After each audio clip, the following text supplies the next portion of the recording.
Maruti Suzuki के chairman RC. Bhargava ने एक बड़ा ही चौंकाने वाला बयान दिया है। उन्होंने कहा है कि वे मारुति सुजुकी की जो छोटी कारें भारत में बिक रही है उन्हें भारत में डिसकंटिन्यू करने पर विचार कर रहे हैं, यानी उन्हें बंद किया जा सकता है। और इसके पीछे दो मुख्य वजह हैं। पहली वजह भारत सरकार और मारुति के बीच में तनातनी चल रही है उसमें, क्योंकि सरकार ने हाल फिलहाल जो है सभी कारों के लिए 6 एयरबैग को अनिवार्य किया जा रहा है, इस पर विचार कर रही है, जिसका मारुति सुजुकी पर जो है सबसे ज़्यादा प्रभाव पड़ेगा, क्योंकि इसकी जो एंट्री लेवल कारें हैं जो 5 लाख से कम कीमत में आती है उनमें 1 या 2 एयरबैग होता है। अब 6 एयरबैग यदि उन्हें ज़रूरी होगा तो फिर इनकी प्राइस है वो 1 से 1.5 लाख तक बढ़ जाएगी।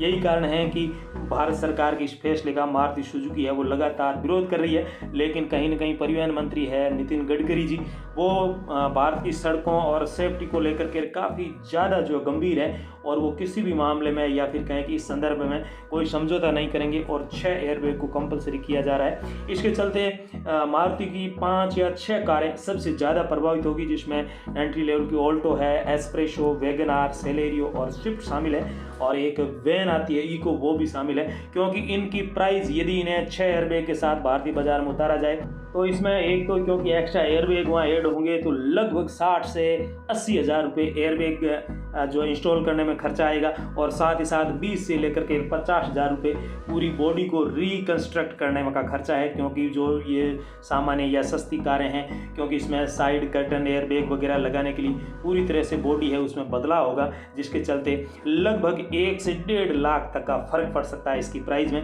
यही कारण है कि सुजुकी या फिर कहें कि मारुति सुजुकी भारत में ये जो 5 सस्ती कारें हैं इन्हें डिसकंटिन्यू भी कर सकती है। और ये बड़ी बात नहीं है, क्योंकि सरकार के साथ विभिन्न इश्यूज़ को लेकर जब टकराव होता है तो कंपनियां ऐसे खतरनाक या फिर कहें कि भयानक या बड़े फैसले ले सकती है। शेवरले हमारे सामने है जो 2010 में, माफ़ करें 2016 में भारत में अपना जो है वो पूरा कारोबार समेट चुकी है। हाल फिलहाल में फोर्ड भी इसी संदर्भ में बात छोड़ चुकी है। साथ ही मारुति सुजुकी के चेयरमैन का ये जो स्टेटमेंट आया उसके पीछे दूसरा कारण भी है, क्योंकि अभी भारत में सेफ्टी को लेकर के एनकैप क्रैश टेस्ट भारत का ही शुरू हो रहा है, भारत एनकैप क्रैश टेस्ट के नाम से। तो कहीं ना कहीं मारुति सुजुकी चाहती है कि उसे कंपलसरी किसी मामले में नहीं किया जाए, वरना सेफ्टी पर ज़्यादा ध्यान देने से उसका बजट है वो बढ़ जाएगा और इन्वेस्टमेंट है वो अलग से करना पड़ेगा। इसके चलते भी कारों की प्राइस है वो काफ़ी ज़्यादा बढ़ जाएगी। और तो इन सब के चलते, और दूसरा जो मेजर कारण है वो ये कि मारुति ने ये भी कहा है कि ये जो एंट्री लेवल की कारें हैं 5 या 6 मारुति सुजुकी की, उसमें जीरो प्रॉफिट पर कंपनी काम करती है, उस पर किसी प्रकार का प्रॉफिट नहीं कमाती है। जो लागत मूल्य है, टैक्सेज है, वो सभी मिला करके उसकी प्राइस तय की जाती है। और उसके बावजूद यदि इस प्रकार का निर्णय होता है तो प्राइस बढ़ोतरी और ज़्यादा हो जाएगी, तो कंपनी इस प्रकार का काम करना ही बंद कर देगी।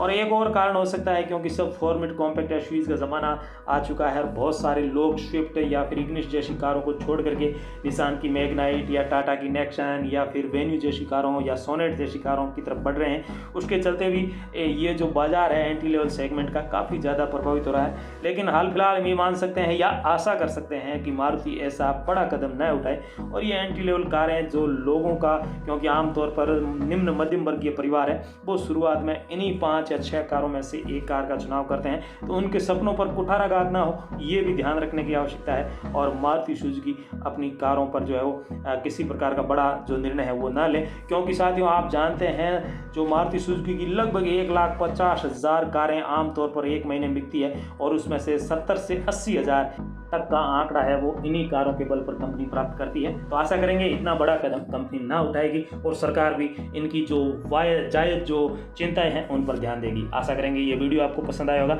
इस चैनल को सब्सक्राइब अवश्य करें। आप सबका दिन शुभ हो। धन्यवाद। नमस्कार।